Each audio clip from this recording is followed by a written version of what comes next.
نحمده ونصلي على رسوله الكريم اما بعد فاعوذ بالله من الشيطان الرجيم بسم الله الرحمن الرحيم رب اشرح لي صدري ويسر لي امري واحلل عقدة من لساني يفقهوا قولي. معزز خواتین، السلام علیکم ورحمۃ اللہ وبرکاتہ. ہمارا آج کا موضوع محرم الحرام کے بارے میں ہے. محرم الحرام اسلامی کیلنڈر کا پہلا مہینہ ہے. محرم کا لفظی معنی ہے حرمت والا. سال میں کل 12 مہینے ہوتے ہیں. مہینوں کی یہ تعداد اللہ تعالیٰ کی مقرر کردہ ہے. اسلامی کیلنڈر کے مہینے اور اسلامی سال انسانوں کا بنایا ہوا نہیں ہے. قرآن پاک میں آتا ہے ان عدت الشہور عند اللہ 12 شہرا فی کتاب اللہ یوم خلق السماوات والارض منها 4 حرم ذلك الدین القیم فلا تظلموا فیہن انفسکم وقاتلوا المشرکین کافۃ کما یقاتلونکم کافۃ وَاعْلَمُوا أَنَّ اللَّهَ مَعَ الْمُتَّقِينَ. مہینوں کی تعداد جب سے اللہ نے آسمانوں اور زمین کو پیدا کیا اللہ کے نوشتے میں 12 ہی ہے. ان میں سے 4 مہینے حرام ہیں. یہی ٹھیک ضابطہ ہے. لہذا ان 4 مہینوں میں اپنے اوپر ظلم نہ کرو اور مشرکوں سے سب مل کر لڑو جس طرح وہ سب مل کر تم سے لڑتے ہیں. اور جان رکھو کہ اللہ متقیوں ہی کے ساتھ ہے. تو اس سے کیا پتہ چلتا ہے کہ زمین و آسمان کی تخلیق کے وقت ہی وقت کی تخلیق بھی ہو گئی تھی، یا وقت کی تقسیم بھی مہینوں کی شکل میں ہو چکی تھی. اس آیت میں جہاں 12 مہینوں کا ذکر کیا گیا وہاں 4 حرمت والے مہینوں کا بھی ذکر ہے. 4 حرمت والے مہینے کون سے ہیں؟ رجب، ذوالقعدہ، ذوالحج اور محرم. ان میں سے 3 مہینے تو وہ ہیں جن میں حج کے قافلے جاتے اور آتے ہیں اور حج ہوتا ہے.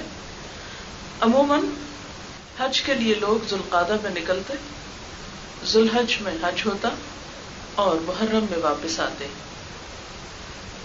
حج کے اس فریضے کی ادائیگی کی وجہ سے ان مہینوں کو حرمت والا قرار دیا گیا. یہ ایک طرح سے پورے ملک عرب میں جنگ بندی کا اعلان ہوا کرتا تھا کہ ان مہینوں میں کوئی کسی کے ساتھ جنگ نہیں کرے گا تاکہ اللہ کے گھر جانے والے قافلے امن اور اطمینان کے ساتھ جا کر امن سے اپنے گھروں کو لوٹ سکیں. ان 3 کنزیکٹیو منتھس کے علاوہ رجب کا مہینہ عام طور پر عرب اس میں عمرہ کیا کرتے تھے. ہمارے ہاں تو زیادہ تر رواج رمضان میں جانے کا ہے، ان کے ہاں روایت تھی رجب میں جانے کی. اس مہینے کو بھی حرام قرار دیا گیا. جب اسلام آیا، نبی صلی اللہ علیہ وسلم دنیا میں تشریف لائے تو آپ نے ان مہینوں کی حرمت برقرار رکھی اور ان میں جنگ کرنا منع قرار پایا. لیکن ساتھ ہی یہ فرمایا فَلَا تَظْلِمُوا فِيهِنَّ أَنفُسَكُمْ، ان مہینوں میں اپنی جان پر اپنے آپ پر ظلم نہ کرو. وَقَاتِلُوا الْمُشْرِكِينَ كَافَّةً، اور مشرکوں سے سب مل کر لڑو. کما یقاتلونکم کافہ، جیسے وہ تم سے سب مل کر لڑتے ہیں. اشارہ ہے اس بات کی طرف کہ اگر تمہارا دشمن اس مہینے میں تم پر چڑھائی کرے تو تم بھی جواباً حملہ کر سکتے ہو. عام طور پر تو جنگ کی اجازت نہیں تھی، لیکن اگر کوئی تم پر جنگ مسلط کرتا ہے تو پھر یہ نہ دیکھو کہ یہ حرام مہینے ہیں یا حرمت والی جگہ ہے. پھر ایک انسان کی جان، اس کی آبرو، اس کی عزت، اس کا جسم زیادہ محترم ہے باقی چیزوں کی نسبت. جیسا کہ نبی صلی اللہ علیہ وسلم نے حجۃ الوداع کے موقع پہ فرمایا، لوگوں یہ کون سی جگہ ہے، لوگوں یہ کون سا مہینہ ہے، لوگوں یہ کون سا دن ہے. ان سب سوالوں کے جواب میں لوگوں نے عرض کیا حرمت والی جگہ، حرمت والا مہینہ، حرمت والا دن. پھر آپ نے فرمایا کہ ایک مسلمان کی حرمت اس بستی، اس مہینے اور اس دن سے بھی زیادہ ہے. یعنی جو شخص اللہ پر ایمان لے آتا ہے اس کی جان، مال، آبرو بہت محترم، بہت معزز اور بہت مکرم ہے. اور ویسے بھی عمومی طور پر ایک انسان کی جان وہ بھی محترم ہے، کیونکہ قرآن پاک میں اللہ تعالیٰ فرماتے ہیں وَلَقَدْ كَرَّمْنَا بَنِي آدم، ہم نے بنی آدم کو عزت بخشی. دنیا میں اس زمین پر انسان کا مقام اور انسان کی قدر و قیمت باقی ہر چیز سے زیادہ ہے. اسی لیے خودکشی تک کو حرام قرار دیا گیا کہ اپنے آپ کو خود ختم نہ کرو، کیونکہ جس جان کو اللہ نے پیدا کیا اور انسان کو عقل جیسی چیز سے نوازا، اس سے ایسی چیز کی توقع نہیں کی جا سکتی یا اس کے لیے یہ طریقہ درست نہیں. بہرحال اس آیت سے پتہ یہ چلتا ہے کہ 4 مہینے حرام ہیں اور ان میں سے ایک محرم کا مہینہ ہے. محرم اسلامی کیلنڈر کا پہلا مہینہ ہے. اسلامی کیلنڈر کی ابتدا حضرت عمر رضی اللہ تعالی عنہ کے زمانے میں ہوئی. سنہ ہجری کا پہلا مہینہ محرم ہے. اس کی بنیاد واقع ہجرت پر ہے، لیکن اس کا استعمال یعنی اس کیلنڈر کا استعمال سن 17 ہجری میں ہوا، یعنی نبی صلی اللہ علیہ وسلم کی ہجرت کے 17 سال بعد حضرت عمر فاروق رضی اللہ تعالی عنہ کے عہد حکومت میں. تاریخ کی کتابوں میں یہ بیان کیا جاتا ہے کہ حضرت ابو موسیٰ اشعری یمن کے گورنر تھے. ان کے پاس حضرت عمر رضی اللہ تعالی عنہ کے فرمان آتے جن پر کوئی تاریخ درج نہیں ہوتی تھی. اس سے یہ نہیں پتا چلتا تھا کہ پہلے کون سا حکم آیا یعنی سرکاری حکم اور بعد میں کون سا آیا، کیونکہ ڈاک کا انتظام بھی اس وقت ابھی ایسا منظم نہ تھا کہ اس کی کسی سٹیمپ کے ذریعے پتا چلتا. اس پر 17 ہجری میں حضرت ابو موسیٰ اشعری کے توجہ دلانے پر حضرت عمر فاروق نے صحابہ کرام کو اپنے ہاں جمع فرمایا اور ان کے سامنے یہ مسئلہ رکھا.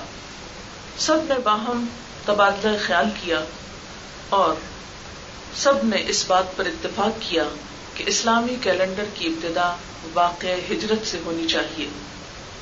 اور یاد رکھیے کہ ہجرت کا واقعہ ماہ محرم کی ابتدا میں پیش آیا.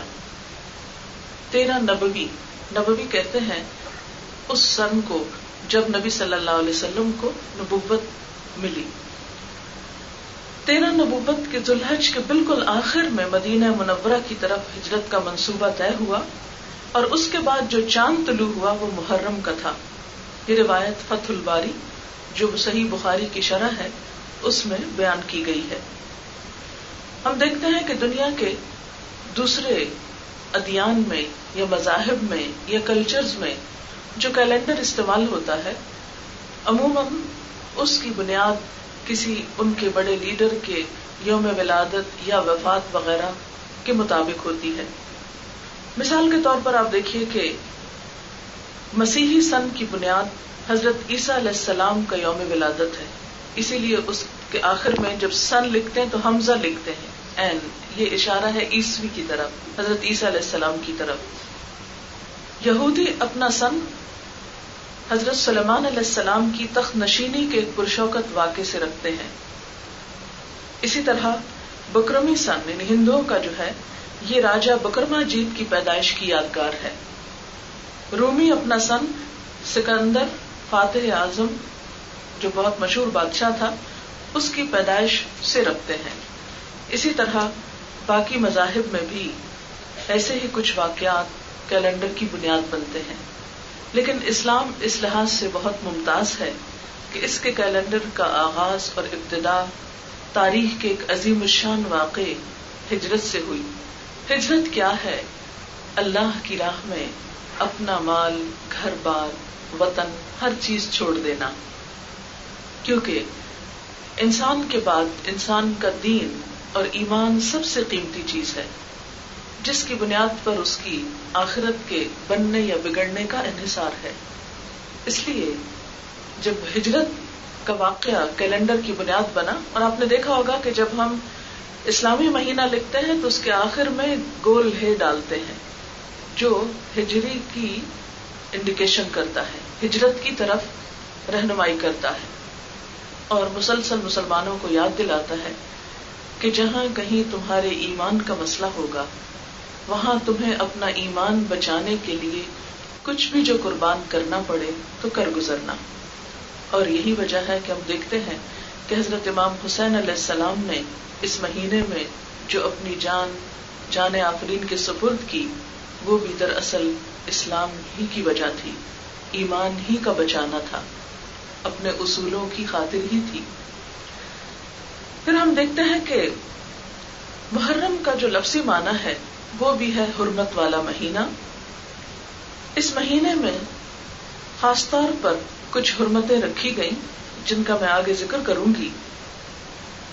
بخاری اور مسلم کی روایت ہے، آپ صلی اللہ علیہ وسلم نے اپنے حج کے خطبے میں فرمایا کہ زمانہ گھوم گھام کر اپنی اصلیت پر آ گیا ہے. سال کے 12 مہینے ہوا کرتے ہیں جن میں سے 4 حرمت اور ادب والے ہیں. 3 تو پے در پے ذوالقعدہ، ذوالحج اور محرم، اور چوتھا رجب ہے جو جمادی الاخری اور شعبان کے درمیان ہے.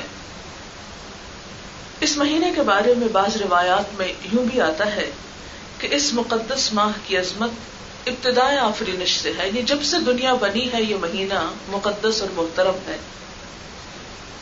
روایات میں آتا ہے کہ اسی ماہ میں اللہ تعالیٰ نے زمین، آسمان، پہاڑ، سمندر، لوح قلم، جبریل علیہ السلام اور دیگر فرشتوں کو پیدا کیا.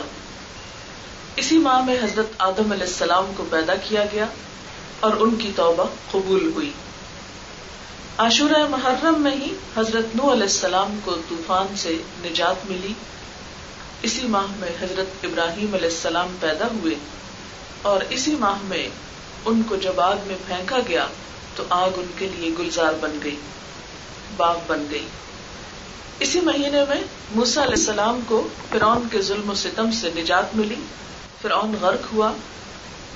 حضرت یونس علیہ السلام کے مچھلی کے پیٹ سے نکلنے کے واقعے کو بھی ماہ محرم ہی میں بتایا جاتا ہے. حضرت ادریس علیہ السلام اسی مہینے مقام علیہ تک اٹھائے گئے.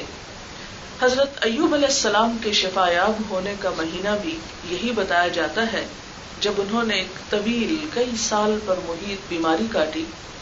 حضرت داؤد علیہ السلام کی توبہ بھی اسی ماہ میں قبول ہوئی. حضرت سلیمان علیہ السلام کو سلطنت بھی اسی ماہ میں ملی. اور اسی ماہ کے بارے میں کہا جاتا ہے کہ قیامت بھی اسی مہینے میں آئے گی. یہ ایک روایت کا ملخص ہے جو غنیت الطالبین سے لی گئی ہے. غنیت الطالبین شیخ عبد القادر جیلانی کی کتاب ہے. اسلام سے قبل لوگ عاشورہ محرم کا روزہ رکھتے تھے. نبی صلی اللہ علیہ وسلم جب مدینہ تشریف لے گئے تو وہاں کے لوگ یہ روزہ رکھا کرتے تھے اور پھر اس پر خوشی بھی مناتے تھے. ابتدائے اسلام میں بھی عاشورہ محرم کا روزہ فرض ہوا. رمضان کے بعد یہ روزہ فرض تو نہیں رہا لیکن اس کا اجر اور ثواب باقی رہا. بخاری اور مسلم کی روایت ہے جب حضرت صلی اللہ علیہ وسلم مدینہ منورہ تشریف لے گئے تو یہودیوں کو عاشورہ محرم کا روزہ رکھتے ہوئے پایا. فرمایا تم اس دن روزہ کیوں رکھتے ہو؟ انہوں نے جواب دیا کہ یہ ہماری نجات کا دن ہے، یعنی بنی اسرائیل کو فرعون کے ظلم سے اس روز نجات ملی تھی. اس دن اللہ تعالیٰ نے انہیں نجات بخشی تو موسیٰ علیہ السلام نے شکرانے کا روزہ رکھا. تو بنی اسرائیل چونکہ موسیٰ علیہ السلام کی قوم تھے تو ان کو فالو کرتے اور انہی کی پیروی میں انہوں نے یہ روزہ رکھا. آپ صلی اللہ علیہ وسلم نے فرمایا حضرت موسیٰ علیہ السلام کے ساتھ ہم تم سے زیادہ موافقت رکھتے ہیں، یعنی تم ان کو فالو کرتے ہو تو وہ ہمارے لیے بھی ایک عظیم ہستی ہیں. اس لیے آپ صلی اللہ علیہ وسلم نے خود بھی روزہ رکھا اور صحابہ کرام کو بھی روزہ رکھنے کا حکم دیا. صحیح مسلم کی حدیث ہے افضل الصیام بعد رمضان شہر اللہ الحرام.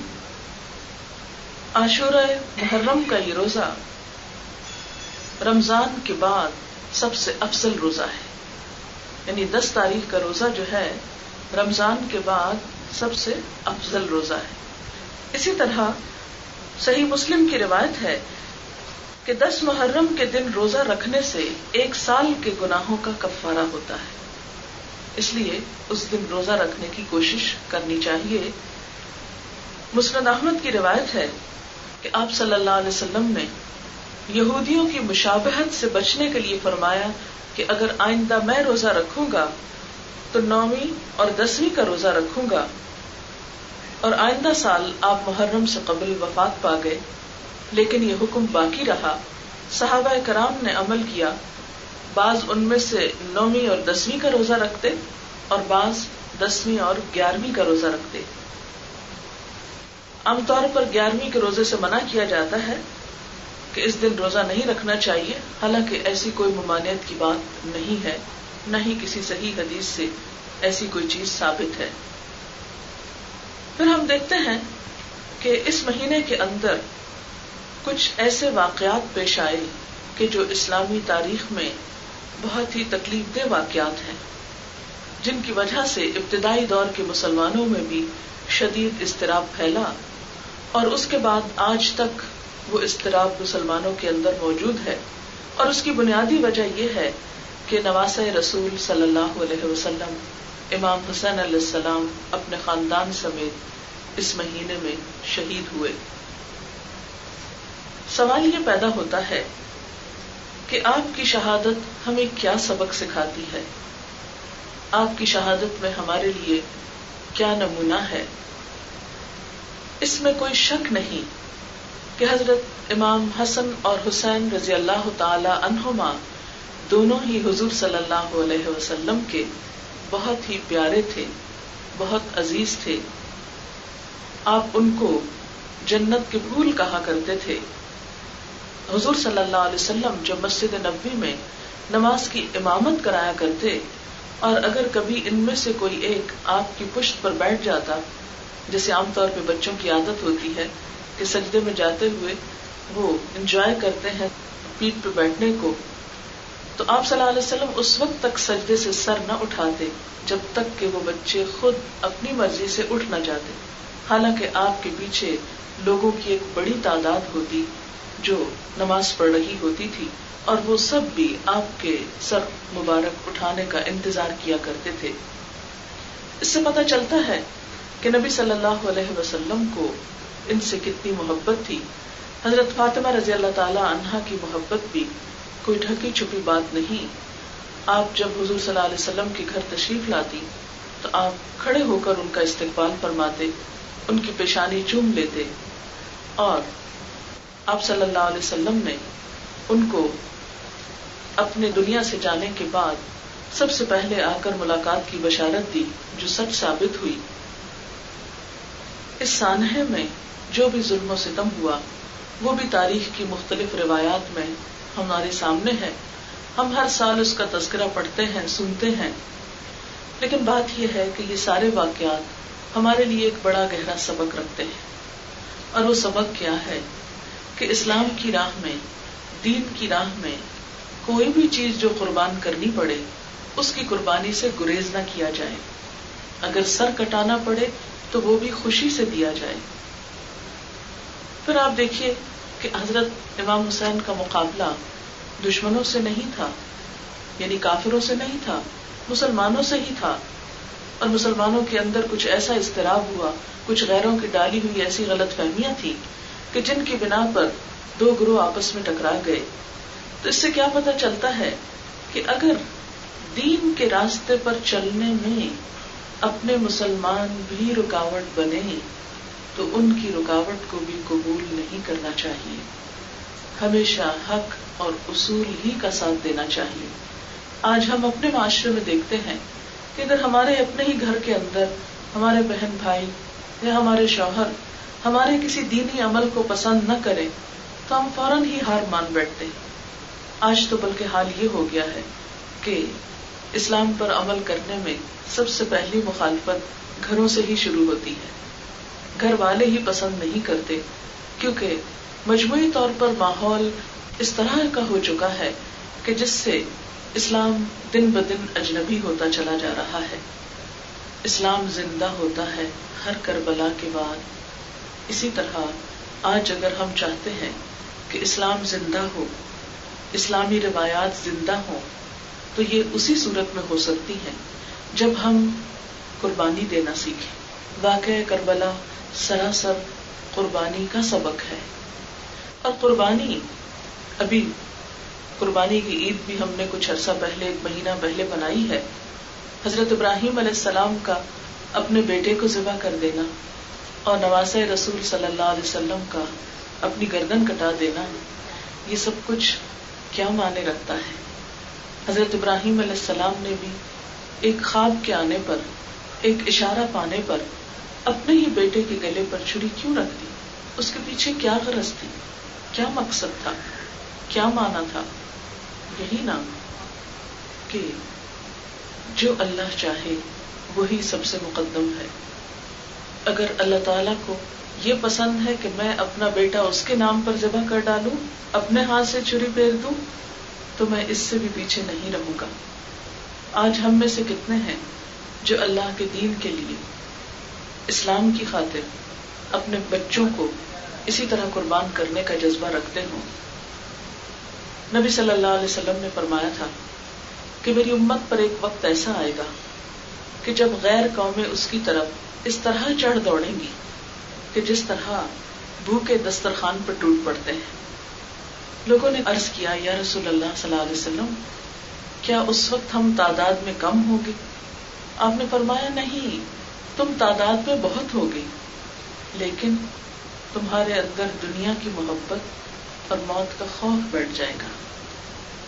آج امت مسلمہ پر ایسی ہی حالت ہے کہ ہم موت سے ڈرتے ہیں، جہاد کے نام سے خوف کھاتے ہیں، اور دوسری طرف دنیا کی محبت ہمارے رگو پے میں سرایت کر گئی ہے.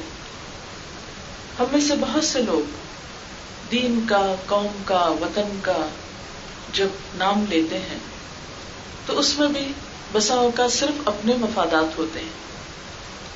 ہمارے ہاں یہ روایت بہت کثرت سے عام ہوتی جا رہی ہے کہ ہم اپنے ذاتی فائدوں کی خاطر قوم کو نقصان پہنچا دیتے ہیں، جبکہ قومیں وہی ترقی پاتی ہیں جہاں فرد خود کو اجتماعیت کے فائدے پر، اکثریت کے فائدے پر قربان کرنا سیکھے. مجاہد اگر جہاد نہ کرے، فوجیں اگر آگے بڑھ کر نہ لڑے، تو ہزاروں لوگوں کی زندگیاں خطرے میں ہوں. ایک فوج کیوں لڑتی ہے؟ کیوں اپنی جان کا سودا کرتی ہے؟ اس لیے کہ وہ دوسرے ہزاروں لاکھوں لوگوں کی زندگی کو بچانے کا عزم رکھتی ہے، اپنے دین کو بچانے اور اپنے رب کا نام بلند کرنے کی نیت رکھتی ہے. اور اگر یہ مقاصد سامنے سے ہٹ جائیں اور انسان ایک اللہ کی راہ میں لڑنے والا، ایک فوج میں شریک ہونے والا، اگر خود کو بچانے لگے اور میدان جنگ سے بھاگنے لگے اور اپنی جان کو پیارا رکھے، تو پھر ہزاروں لوگوں کی جانیں نہیں بچ سکتی. جتنی دفعہ بھی جنگ ہوئی اور جب بھی پاک فوج نے مختلف محاذوں پر قربانیاں کی، اور خاص طور پر 65 کی وار سب کے سامنے ہے، تو آپ دیکھیں کہ کچھ لوگوں نے اپنی جانوں کی قربانی کر کے باقی قوم کو بچایا. یہ جذبہ جب تک کسی قوم کے اندر زندہ ہو کہ انسان اصولوں کی خاطر، اپنے دین کی خاطر، ایمان کی خاطر بڑی سے بڑی قربانی کر سکتا ہو، تو ایسی قومیں ناقابل تسخیر ہوتی ہیں.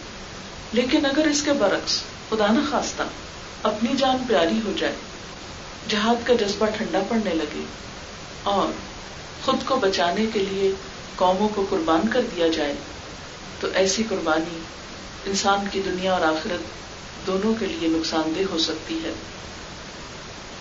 محرم کا لفظ حرمت والا ہے، حرمت والے سے نکلا ہے. آج آپ دیکھیے کہ اس مہینے میں ہم کون سے نیکی کے ایسے کام ہیں کہ جو کرنے کا عزم رکھتے ہوں. کتنی حرمتیں ہیں جو ہمارے معاشرے میں پامال ہو رہی ہیں اور ہم ان حرمتوں کا لحاظ رکھتے ہوں. ہم سب کو اس بات پر سوچنا ہوگا، غور کرنا ہوگا. ہمارے معاشرے میں لوگوں کے باہمی تعلقات، ان میں جان کی حرمت، مال کی حرمت اور عزت و آبرو کی حرمت ہر مسلمان کے لیے دوسرے مسلمان پر حق ہے. اگر ہم ان تینوں کا باری باری جائزہ لیں اور اس حرمت والے مہینے کے اعمال میں، کیونکہ نیا سال شروع ہو رہا ہے اور نئے سال کے آغاز میں اگر انسان کچھ اچھی باتوں کا عزم اور ارادہ کرتا ہے خود کو سنوارنے کے لیے، انفرادی طور پر بھی اور اجتماعی طور پر بھی، تو یہ قدم بقدم انسان کا ترقی کی طرف بڑھتا ہے.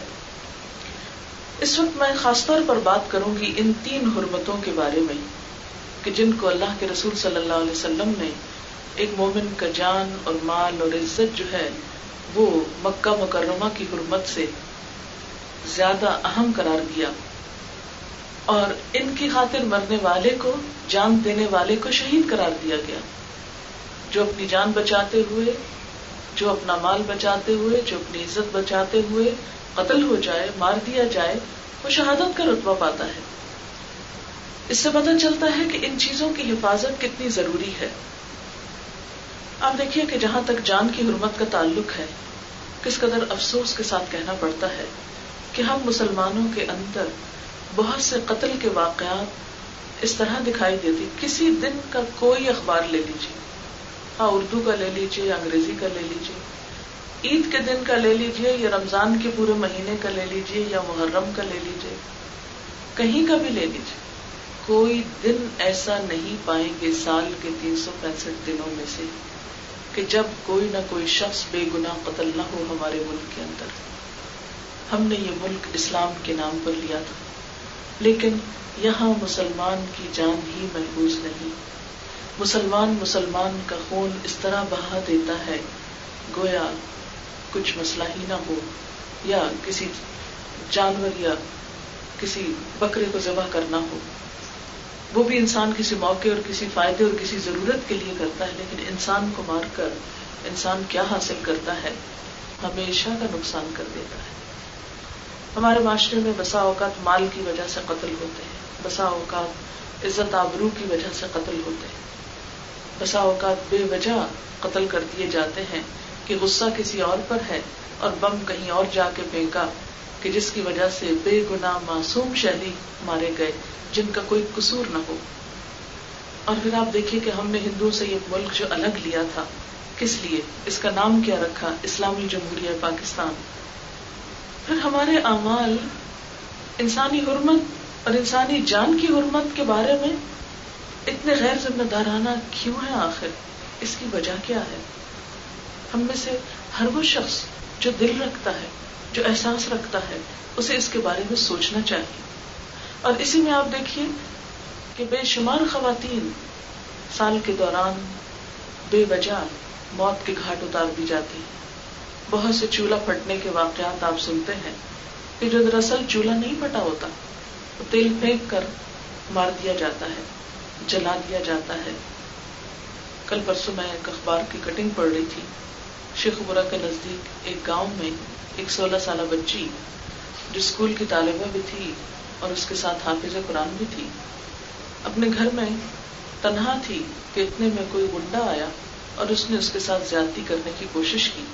جب اس نے ریزسٹ کیا، مزاحمت کی اور اپنے آپ کو بچایا تو اس نے اس پر تیل پھینک کر اس کو جلا دیا. جلی ہوئی حالت میں ہسپتال کے اندر آہیں بھرتی رہی، دلدوز چیخیں مارتی رہی، اور کسی طرح اس نے اخبار کے ایک کالم نویس کو خط لکھا اور اس میں بہت سی فریادیں کہ جنہیں پڑھ کر آنسو کنٹرول نہیں کر سکتا انسان. اور اس نے مجرم کا نام بھی لکھا اس بچی نے، کیونکہ وہ اس کو پہچانتی تھی. سب کچھ بتایا، لیکن ہسپتال میں وہ کراتی ہوئی مر بھی گئی. اور جب بعد میں پتا چلا کہ اس ہسپتال سے اس کا ریکارڈ، اس کے کاغذات، اس کی بیماری، اس کی موت، سب کچھ غائب کر دیا گیا. یہ سب کچھ کیا ہماری بے حسی کی علامت نہیں ہے؟ انسان تو جانوروں سے بھی گر گیا کہ جب وہ اس قسم کی حرکات کرتا ہے. پھر اسی طرح بے شمار واقعات. آج ہی مجھے کسی نے لکھ کر بھیجا کہ انہوں نے اپنے فرسٹ کزن کا واقعہ لکھا کہ وہ اچانک جل گیا اور اس جلنے نے اس کے اوپر اتنا شدید نفسیاتی اثر ڈالا کہ جب وہ زخم ہیل بھی ہو گئے تو بعد میں وہ ہر وقت کہتا تھا میں جل رہا ہوں، میں جل رہا ہوں. یعنی اس کو جلنے کا جو خوف تھا وہ اس کے دماغ سے نہیں جاتا تھا. تو ماں باپ بھی اس سے تنگ ہو گئے. انہوں نے ایک اپارٹمنٹ لے لیا اس کو الگ سے، کہ جس میں اس نے ایک دن خودکشی کر لی. اس میں سے لکھا ہوا تھا کہ کیا والدین تک بھی اتنے سنگ دل اور ظالم ہو سکتے ہیں. اس میں سے لکھا ہوا تھا کہ کیا والدین تک بھی اتنے سنگ دل اور ظالم ہو سکتے ہیں کہ ان کو اپنے بچوں کی چیخیں اور آہیں اور درد اور دکھ محسوس نہ ہو. تو واقعی انسان سوچنے پہ مجبور ہوتا ہے. آپ نے دیکھا ہوگا کہ جانور بھی جب بچے پیدا کرتے ہیں، جوڑا بنتے ہیں، چڑیا گھر بناتے ہیں، انڈے دیتے ہیں، تو آپ نے دیکھا ہوگا کہ دونوں ساتھ ساتھ رہتے ہیں، باری باری ان انڈوں پہ بیٹھتے ہیں، اور جب بچے نکل آتے ہیں تو ان کی خوراک بھی مل جل کر لاتے ہیں، اور وہ دونوں الگ نہیں ہوتے جب تک کہ بچے اپنے پاؤں پہ کھڑے نہیں ہو جاتے، خود کو سنبھال نہیں لیتے، خود اڑنے کے قابل نہیں ہو جاتے. وہ ایک دوسرے کو نہیں چھوڑتے ان بچوں کی خاطر. لیکن آج ہمارے معاشرے میں بے شمار واقعات کہ صرف انا کا مسئلہ بنا کر بچوں کی زندگیاں تک داؤں پہ لگا دی جاتی ہیں. طلاق کا ریٹ بڑھتا چلا جا رہا ہے، معصوم جانوں کی فکر نہیں. بسا اوقات چھوٹے چھوٹے واقعات، چھوٹی چھوٹی چیز کو انا کا مسئلہ بنا کر، بے صبری کا ثبوت دے کر، بسا اوقات شوہر کی طرف سے ایسی زیادتی ہوتی ہے، بعض اوقات عورت کی طرف سے، کیونکہ دونوں ہی انسان ہوتے ہیں، فرشتے تو دنیا میں نہیں اتارے گئے، انسان ہی رکھے گئے ہیں. لیکن میں سوچتی ہوں جب ایسے واقعات سنتی اور پڑھتی ہوں تو دل کڑتا ہے کہ انسان کیوں اتنا بے حس ہوتا چلا جا رہا ہے. کہ یہ جیسے قرآن پاک میں آتا ہے نا، ثم رددناہ اسفل سافلین، پھر ہم نے اسے سب نچلوں سے نچلا کر دیا. یعنی انسان جب اپنی انسانیت سے نیچے اترتا ہے تو وہ جانوروں سے بھی بدتر ہو جاتا ہے، ان سے بھی نیچے اتر جاتا ہے. کہ جانور بھی اپنے بچوں کی خاطر اکٹھے رہتے ہیں، لیکن انسانوں میں بسا اوقات چھوٹی چھوٹی باتیں بچوں کی زندگیوں کو جہنم بنا دیتی ہیں. تو بات یہ ہو رہی تھی کہ جان کی حرمت، محرم اس بات کا تقاضا کرتا ہے کہ انسان جان کی حرمت اور جان کی قدر و قیمت جانے. جان کے بعد دوسرے کے مال کی قدر و قیمت، دوسرے کی مال کی حفاظت، کیونکہ مال کی حفاظت یہ بھی ضروری ہے، اور کسی کا مال ہم پہ حرام ہے اور اس کی حرمت آپ صلی اللہ علیہ وسلم نے بہت تاکید کے ساتھ بتائی. حتیٰ کہ اسلام میں چوری کرنے والے کا ہاتھ کاٹنے کا حکم ہے کہ ہاتھ کاٹ دیا جائے جو چوری کرے، خواہ وہ مرد ہو یا عورت ہو. پھر اسی طرح ہم دیکھتے ہیں کہ عزت و آبرو کی حرمت جو سب سے سستی ہو کر رہ گئی ہے. ایک مسلمان دوسرے مسلمان کا جب مذاق اڑاتا ہے تو وہ اس کی عزت و آبرو پر حملہ آور ہوتا ہے. کسی کا مذاق اڑانا، کسی کے برے نام رکھنا، یہ دوسرے کی عزت کو پامال کرنا ہے. مومن کی پہچان کیا بتائی گئی؟ نبی صلی اللہ علیہ وسلم نے فرمایا، المسلم من سلم المسلمون من لسانہ ویدہ. مسلمان تو وہ ہوتا ہے جس کے ہاتھ اور زبان سے دوسرے مسلمان محفوظ رہیں. یعنی مسلم ہونے کا سرٹیفکیٹ تو اس کو ملتا ہے کہ جس کی زبان سے کسی کو تکلیف نہ پہنچے اور جس کے ہاتھ سے کسی کو تکلیف نہ پہنچے. پھر آپ صلی اللہ علیہ وسلم نے کیا فرمایا کہ تم میں سے کوئی شخص مومن نہیں ہو سکتا جب تک کہ وہ اپنے مومن بھائی کے لیے وہ نہ چاہے جو وہ اپنے لیے چاہتا ہے. کیا ہم اپنے لیے چاہتے ہیں کہ کوئی ہمارا مذاق اڑائے؟ کیا ہم اپنے لیے چاہتے ہیں کہ کوئی ہم کو برے نام سے یاد کرے؟ کیا ہم اپنے لیے چاہتے ہیں کہ کوئی ہم پہ ہنسے؟ ہم چاہتے ہیں کہ کوئی ہماری بے عزتی کرے؟ ہم چاہتے ہیں کہ کوئی ہمیں بھری محفلوں میں رسوا کرے؟ اپنے لیے ہم کبھی نہیں چاہیں گے. لیکن ایسا کیوں ہے کہ ہم دوسروں کی عزت و حرمت کا لحاظ اور پاس نہیں رکھتے؟ غیبت کیوں حرام کی گئی؟ بہتان لگانا، الزام لگانا کیوں حرام قرار پایا؟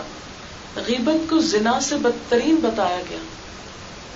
یعنی زنا کو سب برا کہتے ہیں، آپ صلی اللہ علیہ وسلم نے غیبت کو اس سے بھی بڑی برائی قرار دیا.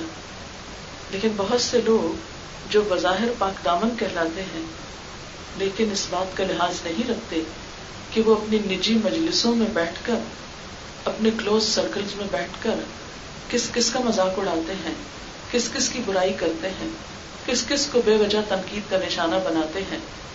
نبی صلی اللہ علیہ وسلم سے جب غیبت کی تعریف پوچھی گئی کہ غیبت کیا ہوتی ہے تو آپ نے فرمایا ذکرک اخاک بما یکرہ، تمہارا اپنے بھائی کا ذکر اس انداز میں کرنا کہ وہ سنے تو ناپسند کرے، جو اس کو اچھا نہ لگے. بسا اوقات ہم کسی کے سامنے تو بہت خوش آمد کریں، بہت اچھی طرح آپا کہہ کے پکاریں گے، باجی کہیں گے، کچھ اور بولیں گے، لیکن پیچھے اس انداز سے نام لیتے ہیں کہ اگر وہی شخص سنے تو دوبارہ ہماری شکل نہ دیکھے. بعض اوقات ایک مجلس میں کچھ لوگ بیٹھے ہوتے ہیں، بہت اچھی طرح ایک دوسرے سے بات کرتے ہیں، بظاہر بہت کائنڈ اور بہت کیئرنگ نظر آتے ہیں، لیکن جو ہی ان میں سے ایک اٹھتا ہے تو سارے ہاتھ دھو کے اس کے پیچھے پڑ جاتے ہیں اور ہر قسم کی برائیاں اس میں سے چن کر اس کو بدنام کرنے کی کوشش کرتے ہیں. تو کوئی بھی ایسی چیز کہ جو کسی کی ذات کے بارے میں، کسی کی شکل و صورت کے بارے میں، کسی کے جسمانی سائز کے بارے میں، کسی کے حال حلیے اور لباس کے بارے میں ناگوار انداز میں کی جائے، یہ سب کچھ غیبت میں شمار ہوتا ہے اور اس کو حرام قرار دیا گیا ہے. ایک شخص نے آپ صلی اللہ علیہ وسلم سے پوچھا کہ اگر وہ بات اس شخص کے اندر ہو، یعنی میں سچ کہہ رہا ہوں کہ وہ شخص ہے ہی ایسا، یعنی ایک عیب اگر کسی کے اندر ہے تو یہ بھی برائی ہوگی. آپ نے فرمایا کہ ہاں یہی تو غیبت ہے، اور اگر وہ نہیں تو تم اس پر بہتان لگا رہے ہو، جو اس سے بھی زیادہ شدید بات ہے. بہتان لگانے سے انسان کی زندگی بھر کی نیکیاں برباد ہو سکتی ہیں.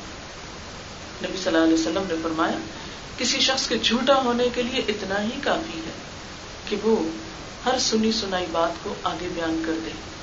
اگر کسی کے بارے میں کوئی بات سنی ہے تو بغیر تحقیق کے آگے کرنی شروع کر دے اور اس کو اس طرح بیان کرے گویا کہ وہ واقعہ بالکل سچ ہے.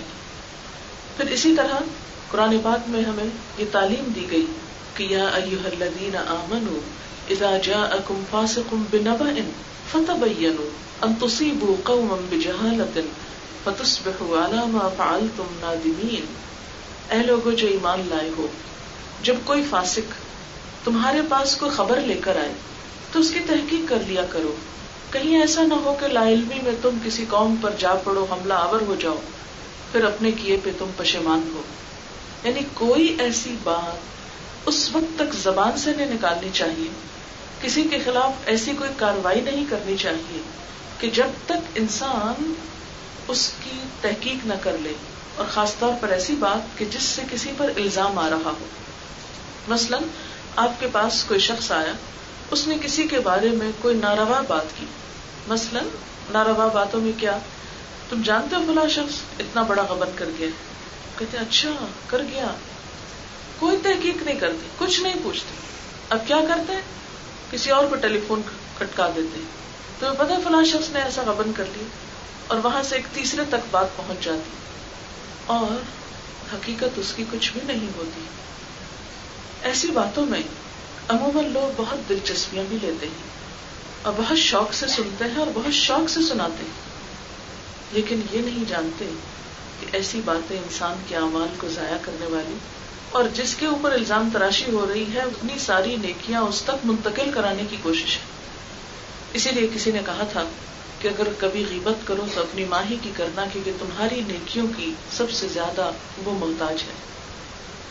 غیبت کرنے سے انسان کی اپنی نیکیاں اس شخص کو مل جاتی ہیں جس کی انسان غیبت کرتا ہے، پیٹھ پیچھے جس کی برائی کرتا ہے، بیک بائٹنگ کرتا ہے. آپ دیکھیں انگریزی لفظ بیک بائٹنگ، یہ پیچھے سے کاٹنا. اور اللہ تعالیٰ نے قرآن پاک میں اس کو فرمایا کہ اَيُحِبُّ أَحَدُكُمْ أَن يَأْكُلَ لَحْمَ أَخِيهِ مَيْتًا فَكَرِهْتُمُوهُ. کیا تم میں سے کوئی پسند کرتا ہے کہ اپنے مردہ بھائی کا گوشت کھائے؟ تم اس کو ناپسند کرو گے. بھائی مر جائے تو ہاتھ لگاتے ہوئے ڈر لگتا ہے کہ کہیں دکھ نہ جائے، کہاں یہ کہ انسان اس کو چھری کانٹوں سے اس کا گوشت کھانے لگے. مردے کو تو ہاتھ لگانا دوبر ہوتا ہے، کھانا کتنا ناگوار عمل. لیکن کسی کی غیر موجودگی میں اس کی برائیاں کرنا بھی ایسا ہی ہے گویا اسے چھریوں سے کاٹنا. اور کاٹ کھانا یا بمبوڑنا، کسی کی عزت پر ہاتھ ڈالنا ایسا ہی ہے گویا اس کو کاٹ کھانا.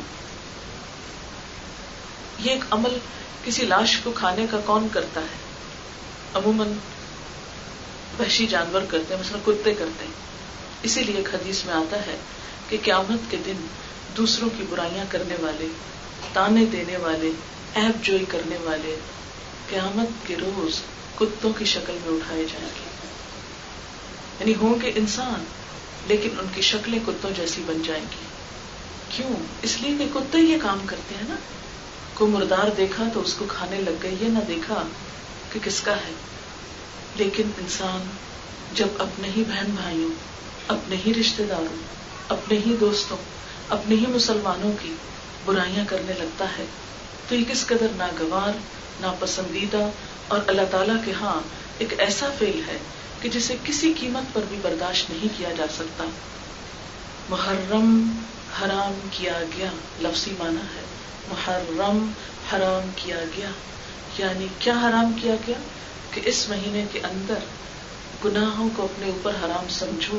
یعنی سال کا آغاز ہو رہا ہے تو نئی منصوبہ بندی کرتا ہے انسان، نئی پلاننگ کرتا ہے. ہمارے یہاں تو چونکہ کیلنڈر استعمال نہیں ہوتا، آپ نے دیکھا کہ جنوری میں جیسے نئی ڈائریز آتی ہیں، نئی پلاننگ آتی ہے، نئے سال کی منصوبہ بندی ہوتی، یا فائنینشیل ایئر جو ہے ہمارا جولائی سے شروع ہوتا ہے تو اس میں وائنڈ اپ کرتے ہیں جون کے اینڈ میں، پھر جولائی سے نئے پلاننگ ہوتی ہے، نئے سال کا بجٹ بنتا ہے.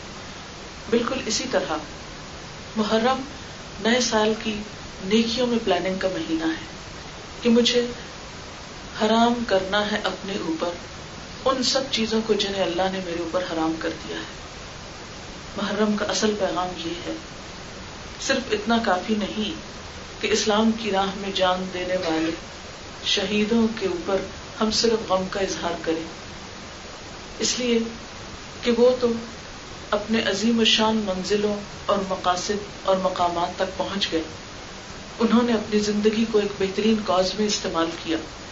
وہ اپنے عمل سے ہمارے لیے ایک نمونہ چھوڑ گئے کہ تم بھی اپنے رب کو راضی کرنے کے لیے، اپنے رب کو خوش کرنے کے لیے وہ کام کرنا کہ جس میں خواہ تمہاری جان کا ہی نقصان کیوں نہ ہو جائے. لیکن ہم اپنی زبان کو کنٹرول نہیں کر سکتے، ہم اپنے دل میں دوسروں کے بارے میں بدگمانی اور برے خیال لانے کو کنٹرول نہیں کر سکتے. تو جو شخص اپنے نفس کو کنٹرول نہیں کر سکتا وہ جان کہاں دے سکتا ہے. محرم حرام کیا گیا، حرمت والا.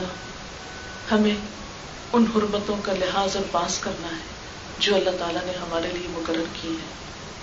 ان کاموں کو اختیار کرنا ہے جن کو اللہ تعالیٰ نے ہمارے لیے پسند کیا. چغلی جو دوسروں کو لڑانے کے لیے، فساد ڈالنے کے لیے، تعلقات کو بگاڑنے کے لیے، یہ بھی حرام کردہ چیزوں میں سے ایک چیز ہے. تو گویا کس کس چیز کو ہم نے اپنے اوپر حرام کرنا ہے. اور آج کی اس مجلس میں بھی اگر ہم اپنے گھر چھوڑ کر یہاں پر آ کر بیٹھے ہیں تو یہ بھی ایک رسم نہ ہو، ایک روایت نہ ہو اور محض ایک یادگار نہ ہو کہ ہم نے محرم کے مہینے میں ایک مجلس قائم کی. یہ بھی دراصل اس نیت کے ساتھ ہونی چاہیے کہ ہم یہاں سے اٹھیں تو اپنے لیے کوئی نہ کوئی عمل کی بات ضرور لے کر اٹھیں. اور اس میں اگر آج ہم یہی عہد کر لیں کہ میں آج سے ان سب کو معاف کرتی ہوں جنہوں نے میرے ساتھ کوئی زیادتی کی ہو. ایک بزرگ تھے، ان کے پاس صدقہ کرنے کو کچھ اور نہیں تھا. انہوں نے کہا تصدقت بعرضی، میں اپنی عرض، اپنی عزت کو صدقہ کرتا کہ آج تک اگر کسی نے میرا کوئی دل دکھایا، میرے خلاف کوئی بات کی، مجھے ستایا، میں ان سب کو معاف کر کے وہ صدقہ کرتا.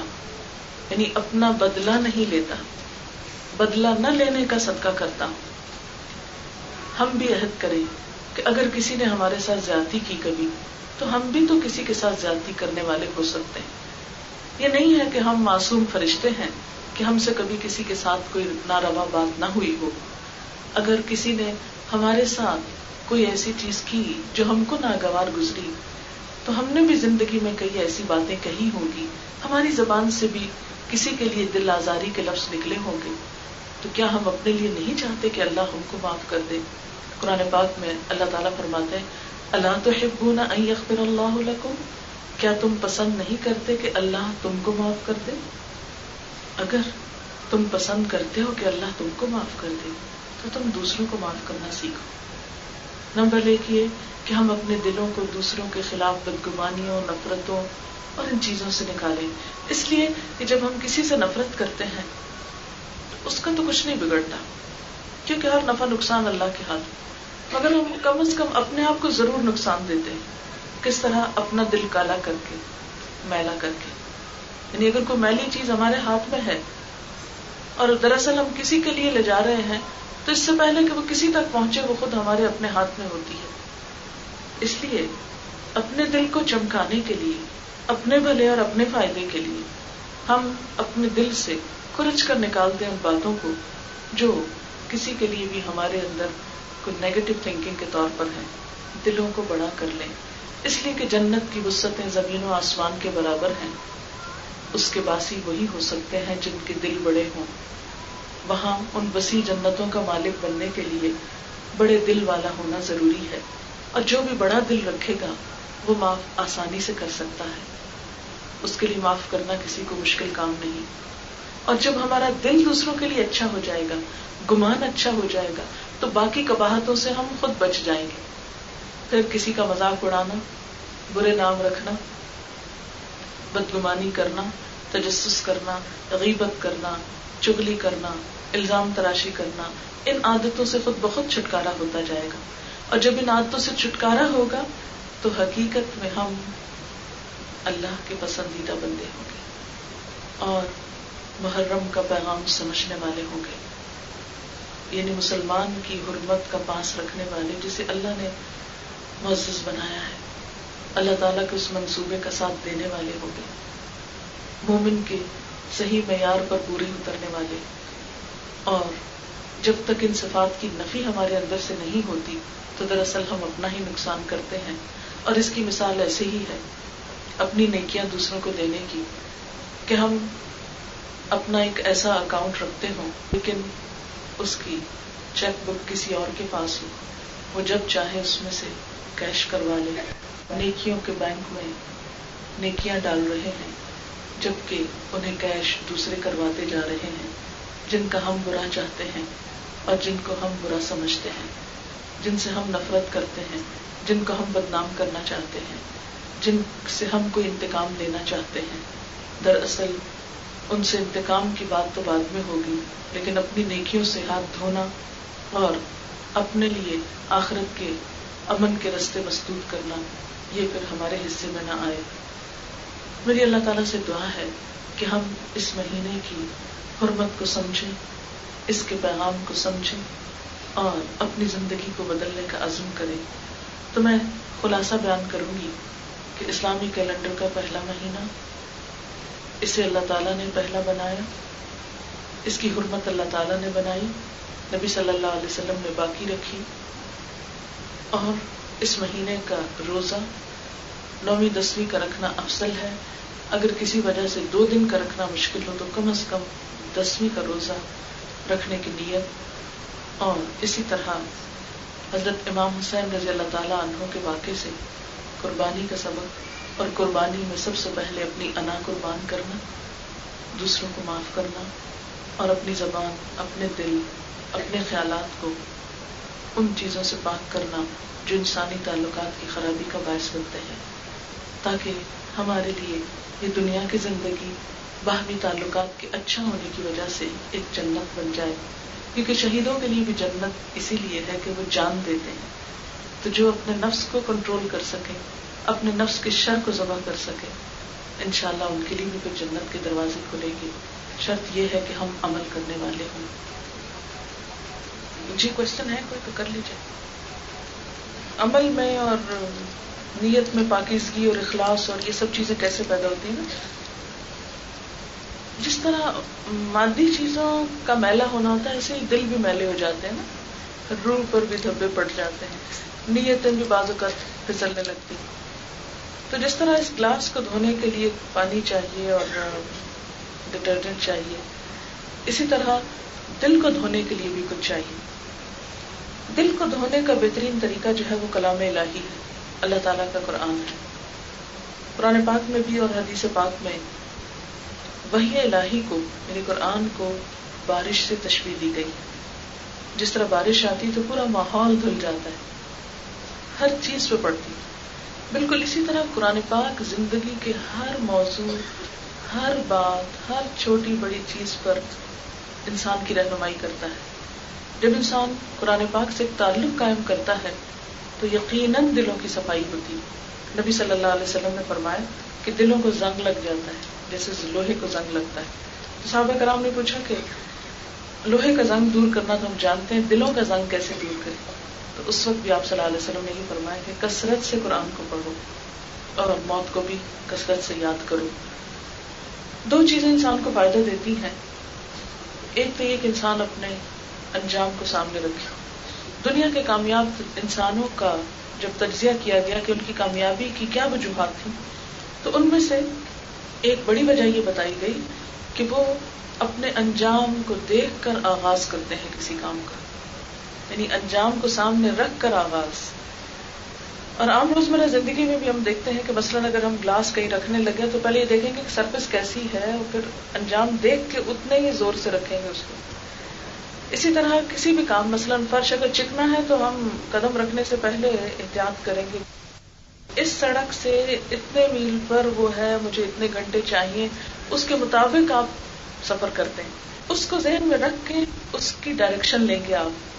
اگر آپ یہ معلوم ہی نہ کریں، کسی کے گھر چلی ہوا وہ تو بہت دور کی بات ہے، کسی کے گھر جانا ہے، مثلا مجھے یہاں آنا تھا، تو اگر مجھے ایڈریس ہی نہیں معلوم تو میں اپنا سفر ہو سکتا ہے ادھر کو کرنے کی بجائے کسی اور طرف کرنے لگے، وقت بھی ضائع ہوتا، آپ لوگ بھی تکلیف اٹھاتے، مشقت ہی مشقت. تو بالکل اسی طرح ہم سب زندگی کے ایک سفر میں ہیں. جب تک ہم اپنا انجام، اپنی آخرت، اپنا حساب سامنے نہیں رکھتے اس وقت تک یہ سفر درست نہیں ہو سکتا. ایک تو یہ ہے کہ اس کو سامنے رکھنا ہے. دوسرا یہ ہے کہ اپنی کمپنی کو ضرور دیکھیں کہ ہم جہاں اٹھتے بیٹھتے ہیں کہیں ایسا تو نہیں کہ وہاں اللہ کی حدود پامال ہوتی ہو، کہ میں کہیں کسی کے پاس بیٹھتی ہوں تو غیبت شروع ہو جاتی، یا کوئی ایسا انسان میرے آس پاس ہے جس کی سوچ بہت نیگیٹو ہے کہ اس کے پاس بیٹھتے ہی ہر چیز مجھ کو بری لگنے لگتی، ہر چیز میں عیب نظر آتے ہیں، ہر چیز کو کریٹیسائز کر رہے ہیں، ہر چیز کے نیگیٹو پہلو کو، منفی اندھیرے رخ کو دیکھ رہے ہیں. تو یہ بہت ضروری ہے. زندگی میں بھی ایسے لوگوں کے ساتھ تعلق قائم کریں، ایسی مجلسوں میں اٹھیں بیٹھیں کہ جہاں دلوں کی صفائی ہوتی رہے. دلوں کی صفائی کے لیے دو چیزیں بڑی اہم ہیں، ایک اچھی صحبت، اچھی مجلس، اور دوسرے اللہ کی کتاب. کیونکہ نبی صلی اللہ علیہ وسلم نے جب انسانوں کا تزکیہ کیا جیسے قرآن پاک میں آتا ہے تو اس کے لیے ایک تو آپ کا اپنا وجود تھا اور دوسرے وہ تعلیم تھی، یعلمہم الکتاب والحکمہ، کتاب اور حکمت کو سکھانا. جہاں ہم نے اور بہت کچھ سیکھا ہے، بہت کچھ کرتے رہتے ہیں، وہاں اس چیز کی طرف اپنے فائدے کے لیے توجہ دینا بہت ضروری ہے. کسی بھی چیز کو پہچاننے کے لیے ضروری ہے کہ پہچانا جائے. یہ میں آپ کو بتا دوں کہ عربی زبان جو ہے بولنے کے لیے ایز اے لینگویج تو شاید مشکل ہو، لیکن قرآن پاک میں آتا ہے وَلَقَدْ يَسَّرْنَا الْقُرْآنَ لِلذِّكْرِ فَهَلْ مِن مُدَّكِرٍ. ہم نے قرآن کو نصیحت کے لیے بہت آسان کر دیا ہے، کوئی نصیحت لینے والا؟ خصوصاً ہم لوگوں کے لیے، جبکہ اردو کے 70% لفظ عربی سے آئے. مثال کے طور پر سورۃ الفاتح کو لے لیجیے، الحمد للہ رب العالمین، اس میں ایک لفظ ہے حمد، ہم اردو میں استعمال کرتے ہیں، للہ اللہ استعمال کرتے، رب استعمال کرتے، العالمین استعمال کرتے، الرحمن الرحیم یہ دونوں لفظ بھی ہم استعمال کرتے ہیں، مالک یوم الدین مالک کا لفظ استعمال کرتے ہیں، یوم کا لفظ استعمال کرتے ہیں، الدین دین کا لفظ بھی استعمال کرتے ہیں، بس اس کے معنی جو ہے جزا، سزا یا بدلہ. دین کا لفظ 2-3 معنوں میں استعمال ہوتا ہے جس میں سے ایک معنی ہے. پھر ایاک نعبد، ایاک ذرا سا نیا لفظ ہے، نعبد میں عبد عبادت استعمال کرتے ہیں. ایاک نستعین، نستعین جو ہے بظاہر ذرا سا مشکل لفظ لگ رہا ہے لیکن استعانت مدد کے معنوں میں اردو میں استعمال ہوتا ہے. اہدنا ہدایت سے، ہدایت اردو میں استعمال ہوتا ہے. صراط المستقیم، صراط مستقیم ہم کتنی دفعہ سنتے ہیں. صراط الذین، صراط راستے کو کہتے ہیں. الذین جو ہے یہ ذرا سا نیا لفظ ہے لیکن اتنی دفعہ قرآن میں آتا ہے کہ آپ بہت جلدی یوزڈ ہو جاتے ہیں. انعمت، انعام، انعام بھی اردو میں استعمال ہوتا ہے. علیہم ذرا سا نیا ہے لیکن وہ بھی محاورے میں آتا ہے. غیر کا لفظ بھی آتا ہے, غیر المغضوب, مغضوب غضب سے, غضب بھی استعمال ہوتا ہے. ولا الضالین, دلال بھی استعمال ہوتا ہے. ہاں تو آپ دیکھیں گے کہ اگر آپ تھوڑا سا بھی اس پہ کوشش اور محنت کریں تو یہ میرے کئی سالہ تجربے سے میں نے یہ بات دیکھی ہے کہ قرآن دنیا کی آسان ترین کتاب ہے جس کو ہم ذرا سی کوشش اور غور سے اگر ریلیٹ کریں اپنی لینگویج کے ساتھ بہت جلد پتہ چل جاتا ہے کس لفظ کا کتنا. اور دوسری بات یہ ہے کہ نعوذ باللہ ترجمے کرنے والوں نے آخر خدا کو جان دینی ہے. ایسی بات نہیں ہے کہ وہ انہوں نے کوئی منمانی باتیں لکھی ہوئی ہیں. اکا دکا کہیں کوئی انسانی غلطی کوتاہی اگر کسی سے ہوئی بھی تو دوسروں نے اس کی اصلاح کی, چھوڑا نہیں کسی نے. قرآن پاک میں لکھا ہوا ہے لا یأتیہ الباطل من بین یدیہ ولا من خلفہ, کہ باطل اس کتاب کے نہ آگے سے آ سکتا نہ پیچھے سے آ سکتا. اس میں مداخلت نہیں کر سکتا, اس میں تحریف نہیں ہو سکتی, اس کو کوئی مستقل طور پہ نہیں بدل سکتا. ابھی میں نے کہا نا کہ انجام کو دیکھ کے آغاز کریں. تو 10 سال بعد اگر ایک چیز آپ کی ضرورت پیش آنے والی ہے اور آج سے آپ اس کی تیاری کر رہے ہیں تو اس میں کوئی برائی نہیں ہے.